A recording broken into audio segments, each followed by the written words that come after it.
Grocery! Welcome back sa aking YouTube channel. For today's video ay mag-update lang ako sa aking YouTube channel. At dahil matagal na akong walang update, wala akong vlog, wala akong upload, baka mamaya itanggalin na ako ni Lolo Whitey dito sa YouTube. Ayan, mag-update lang ako. At ang i-update ko lang itong order ko sa online bilihan ko at syempre kay Grocery. Ito. Ayan, ito yung dinideliver sa akin today. Kasama yung sa Grocery na nagkakahalaga ng 14,000 mahigit. So, nandito yung aking resibo. Sa Grocery ay dapat to 14,000 kaso walang available na Johnson na baby oil. So naging ano na lang siya, 13,882 sa Grocery. Tapos dito sa isa naman, 4,000 mahigit. So siguro out of stock din yung iba, 3,902.87. So dito sa Grocery kaya mataas siya kasi meron akong in-order ng mga alak. Tatlo yatang 4, dalawang gin bilog, mga boxes yon. Isang Alfonso.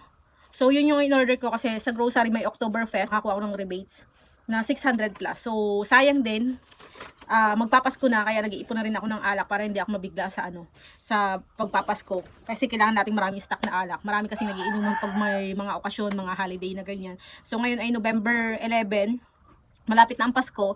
So, ipon-ipon na tayo ng malalakas na pwedeng ibenta sa Christmas. So, ngayon i-haul ko sa inyo itong mga napamili ko. Ayan, update lang to guys. Alam ko, sawa na kayo sa mga haul. Dahil karamihan naman ng mga vlogger na sari-sari store content ay pag-haul yung kanilang mga ina-upload. So, wala kasi meron akong mga topics na mga seryoso. Kaso, hindi ko pa siya nagagawa ng content. Ayan, meron nga pala akong upuan dito. So, dito ako nakaupo pag nag-aantay ng customer. Medyo may katumalan ngayon. Yun din ang lagi ko nababasa sa group ko, sa group of sari-sari store and retailer. Sali na kayo dyan sa mga hindi pa nga nakasali. Ako yung admin doon. Ako yung gumawa ng group na yun. Ayan. I-check ko to ng kasi nakita ko, napansin ko kanina. Nakabukas siya. Ito kasi hindi siya sa Grocery ko binili. Sa isang online bilihan ko. So, yung mga wala kay Grocery, dito ko binibili. Pero prioritize ko talaga ang umorder kay Grocery. Kasi, ang ini-aim ko doon, yung free insurance, monthly, kailangan makota ko yung hinihingi nilang mission. Na 4 na beses na 4,000 minimum purchase para mayroon akong free insurance sa loob ng isang buwan. So, monthly yun lang ang gagawin mo. Napakadali. Kasi, bibili ka lang ng alak. Magkano na yung alak? Isang case. Mabilis naman yung alak. So, siguraduhin mo lang na maka 4,000 ka. So, kung kunyari, na-deliver nila ng 3,000 pero nag-place order ka ng 4,000, counted yun dun sa mission, kasama na yun sa 4 na 4,000. So, pwede ka na magkaroon ng insurance doon. Hindi mo na kasi kasalanan kung magkakaroon ng out of stock during nagpapaki sila doon sa Grocery. So, ito hindi to sa Grocery, walang mga ganito, walang mga free insurance dito sa isa kong bilihan. So, yung mga wala lang na stock kay Grocery, yun, dito ko na papabili. So, itong mga ganito, tumaas na yung presyo ng ganito mga cup noodles, 51.52 na. So, binibenta ko siya ng 26 pesos. Ayan. Tapos, itong boy bawang, wala nito sa kay Grocery. 21 yata ang puna nito. So, binibenta ko siya ng 24 pesos. Ito, 8 pesos mga bread pan. Ayan. Tapos, meron din ito. So, mamaya bibilangin ko yung quantity kasi nga nakabukas yung plastic. Sa Grocery kasi nakaselyo talaga. Saka hindi sila naglalagay sa plastic ng ganito. Lahat nakabox, kahit chichirya nakabox. Ito nakita ko kasi bukas. Usually pag ganyan hindi tayo nagbibintang, baka may nadukot, 'di ba? Sayang yung binayad natin. So pagsasama-samahin ko lang yung mga items para mabilis magbilang. So yan yung aking mga order, boy bawang. Malakas yung boy bawang, lalo na pag may nagiinuman. Yan yung mga pulutan nila.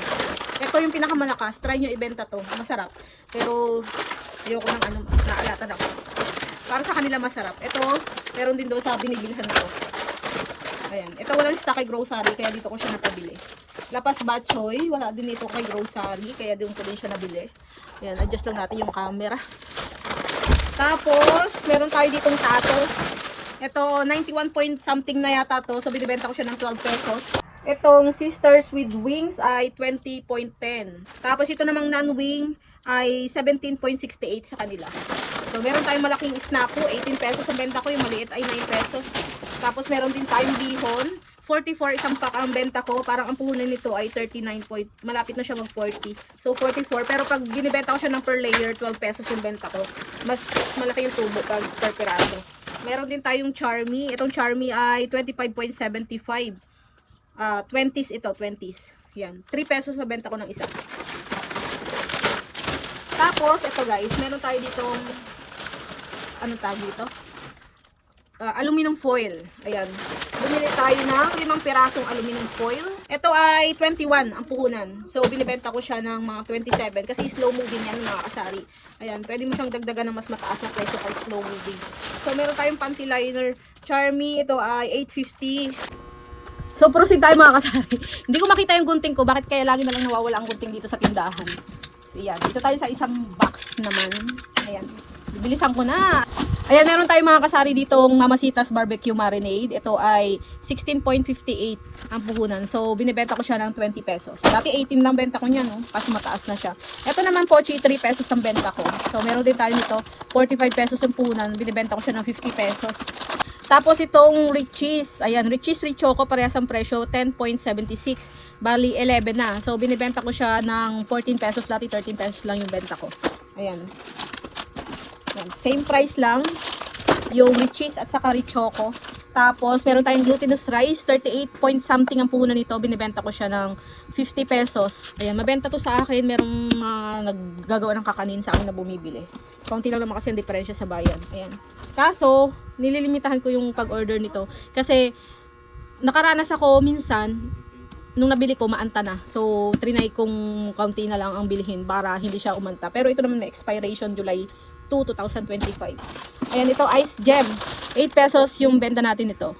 76.38 pero ito naman ay 12 pieces. Hindi naman siya 10 piraso. Tapos may free inside pa siya. Ayan, di ko alam kung ano yung free niya. Ayan, meron siyang free na ganyan. Meron pa tayong glutinous. Ang na-order kong glutinous ay 5 pieces. Tapos, Lucky Me Pansit Canton na malaki. 18.85 yung puhunan. So, 22 yung benta ko. Meron tayong keso. Mas mura yung keso kaysa sa Eden na tatak. Ito ay 40.94. Ang alam ko yung sa Eden ay 55 na yung puhunan. Kaya, pero mas masarap naman talaga yung Eden.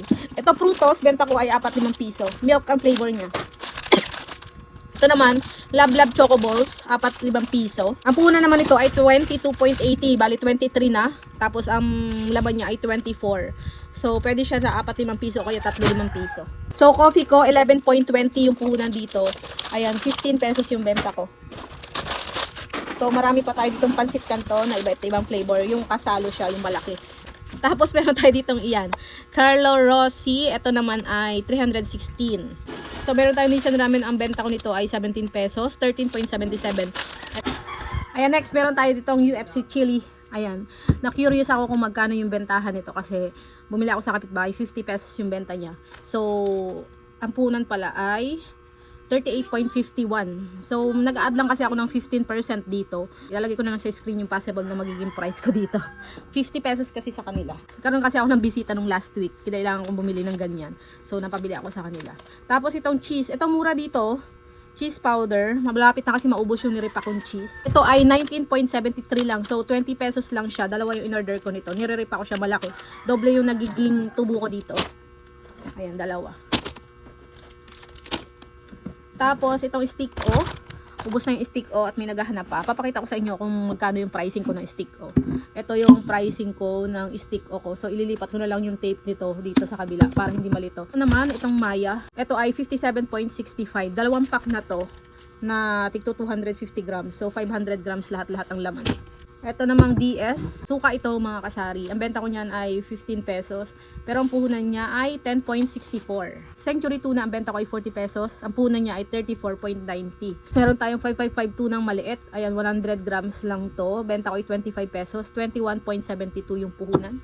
So, yan lang doon sa isang box. Tapos doon tayo sa susunod na box. So, ito magaan. Abangan nyo pala, dahil mahaba na yung vlog ko, abangan nyo pala yung live ko sa ating grocery FB page. Doon magla-live ako ng mga in-order ko sa grocery. So, yung mga pricing ko sa grocery, yung mga nabili ko na items doon ko i-share sa, kaya doon nyo na lang po panoorin yung unboxing ko ng mga pinamili ko. So, ito ang iba ko na pamili dito sa isang online bilihan. So, hindi ko nababanggitin kung saan ko siya nabili dahil ako po ay endorser ng brand ng grocery kaya hindi ako pwedeng magbanggit ng ibang brand na competitor ni grocery.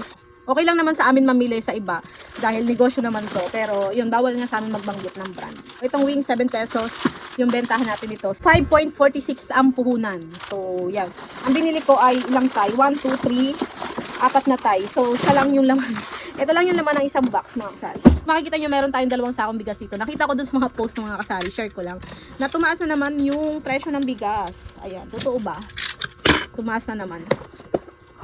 pa kasi ako nakakapamili ulit. So, dito sa isang online bilihan, meron silang salon pass.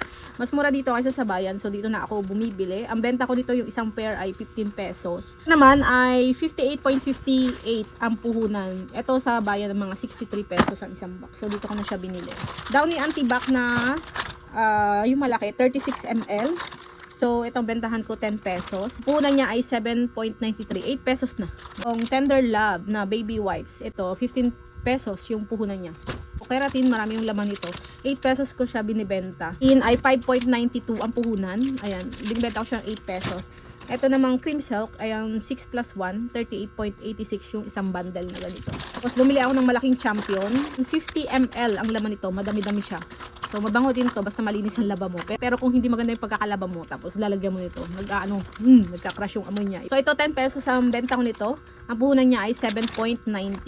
So 8 pesos na rin yung puhunan niya. Tapos meron tayo ditong Surf Pubcon. Ayan, ito naman ay 7 pesos din. Napabili rin ako kasi buy 6 get 1 free. Ayan, yan lang yung mga binibili ko, yung mga hinahanap ko sa tindahan, yung mga plus 1, may mga plus 1. So 7 pesos yung benta ko nito. Ang puhunan ay 32.44 isang bundle. Tapos surf powder naman, ayan, ito ay 8 pesos ang benta ko. May butas! May butas surf powder, 38.25. Ayan, 38.25. Nangamoy yung surf powder.